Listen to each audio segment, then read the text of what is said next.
प्रेरणा घेऊन हजारो स्वातंत्र्य सैनिक देशासाठी देश स्वातंत्र्यासाठी लढले।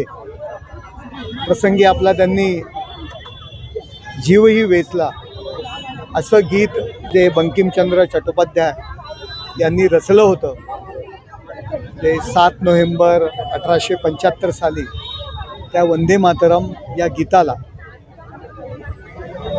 150 वर्ष आज पूर्ण झालेली आहेत आणि त्याचं जे सेलिब्रेशन आहे किंवा आपण जो सोहळा आहे तो सर्वत्र देशामध्ये माननीय पंतप्रधान नरेंद्र मोदी साहेबांनी सुरू केलेला हा जो सोहळा आहे तो सर्वत्र साजरा होतोय। याद्वारे बंकिमचंद्र चट्टोपाध्याय असतील, या लेखनाला गीताचं रूप दिलेले रवींद्रनाथ टागोर असतील, यांची आठवण पुन्हा आज उजाळली जाते, पुन्हा साजरी केली जाते। या गीतातून अनेक स्वातंत्र्य सैनिकांनी प्रेरणा घेतली आणि येणाऱ्या पिढीला या गीताचं महत्त्व कळलं पाहिजे, हा त्यामागचा उद्देश आहे।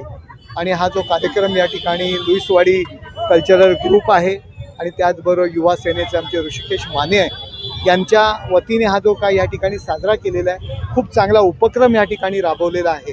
आणि अनेक देशसेवक नागरिक, असंख्य शेकडो, मी तर म्हणेल हजारो नागरिक या उत्सवामध्ये सहभागी झालेले आहेत, त्यांचे सुद्धा या ठिकाणी मी आभार मानेन।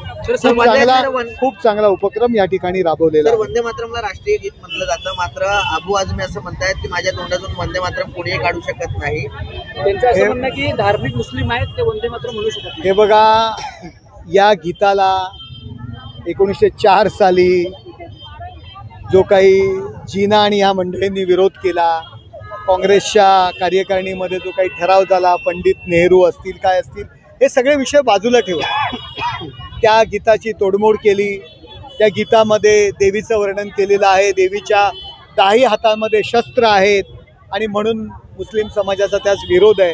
कोणाचा विरोध असला, अबू आझमी सारख्या फालतू माणसाचा मी या ठिकाणी म्हणेल माझ्याकडनं, तो जर वंदे मातरम या गीतासंदर्भात जर ते आत्ताही जर चुकीच्या पद्धतीने बोलत असतील तर त्यांनासुद्धा मी त्याच पद्धतीत उत्तर देईन।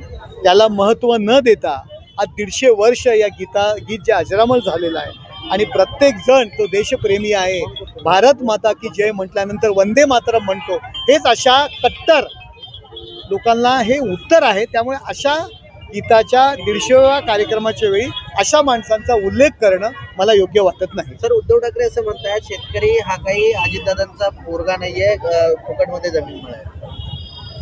उद्धव ठाकरे काय म्हणतात, त्यांनी कदाचित वंदे मातरम हल्ली ते बोलायला त्यांना लाज वाटत असेल, कारण अशा धर्मांध लोकांच्या मांडीला मांडी लावून ते बसलेले आहेत।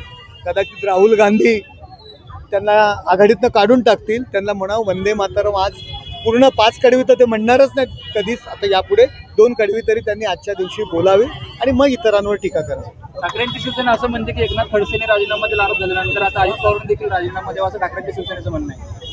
कोणाचं म्हणणं आहे?